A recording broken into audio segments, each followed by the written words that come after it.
The Great South Bay, which is actually a lagoon, is situated between Long Island and Fire Island in the state of New York. It is approximately 45 miles long. It is protected from the Atlantic Ocean by Fire Island, a barrier island, as well as the eastern end of Jones Beach Island and Captree Island. The bay is under grave threat because of the 500,000 septic tanks in Suffolk County, along with runoff from lawn fertilizers and pesticides.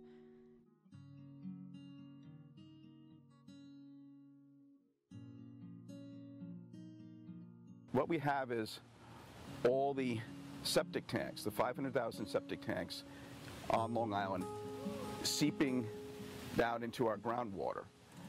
And that is a two-pronged problem. One is that's our drinking water. That's what we cook with. That's what we bathe in.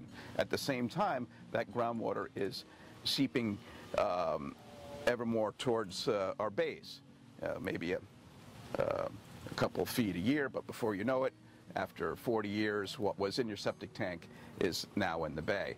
What does that do? Well, there's brown tides, there's habitat destruction. The eelgrass beds, an important habitat for shellfish and finfish, have been decimated by the massive algae blooms. There's a clear link to the amount of seagrass that you have and the fish density that you have. So most people don't really care about grass, but they do care about fish.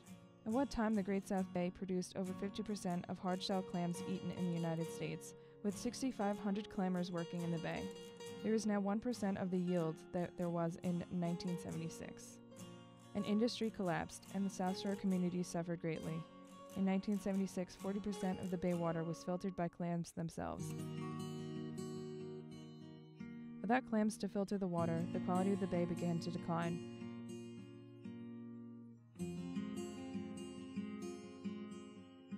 The first brown tide was observed in 1985, and soon many bays and ponds in the area began seeing a variety of algae blooms: brown, rust, red, and blue-green. In July of 2013, the Great South Bay was covered with brown tide throughout, with the algae blocking the sunlight, damaging habitat, and adversely affecting the fish and shellfish.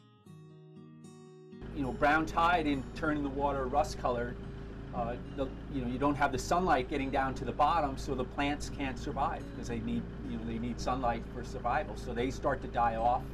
That loss of habitat then affects everything. High nitrogen fertilizers, whether from lawns or farms, add to the issue. Pesticides, improperly disposed of pharmaceuticals, storm runoff, spills, and toxic plumes add to the problem. I've lived through seeing the brown tides come and seeing the baymen essentially be put out of work.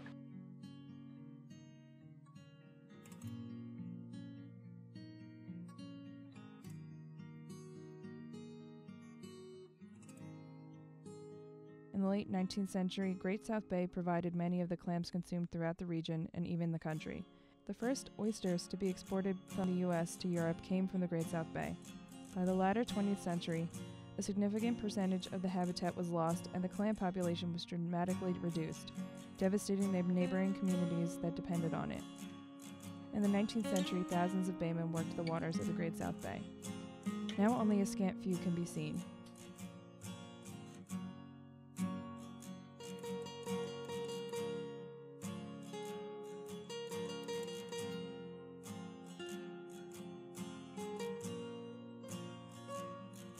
The majority of these concerns could be alleviated due to the Great South Bay's newfound ability to begin flushing itself out.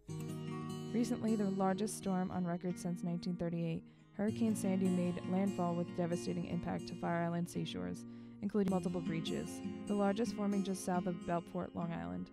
Residents were concerned it would have effects on tidal increases and potential flooding, when in actuality it has allowed the bay to relieve some of its captive water, which has changed the salinity and nitrogen levels in the bay. The bay has, after roughly 75 years, begun flushing itself out, which may improve the water condition within the bay. The Save the Great South Bay non-for-profit organization was formed in order to work towards better conservation of the water and its beachfronts. They advocate a systematic, scientifically driven approach to the bay's management, what they call science, not politics. A healthy bay means a healthy economy for the South Shore, and it means preserving a public good for future generations. They work today so that future generations can fish, clam, swim, and boat on these waters,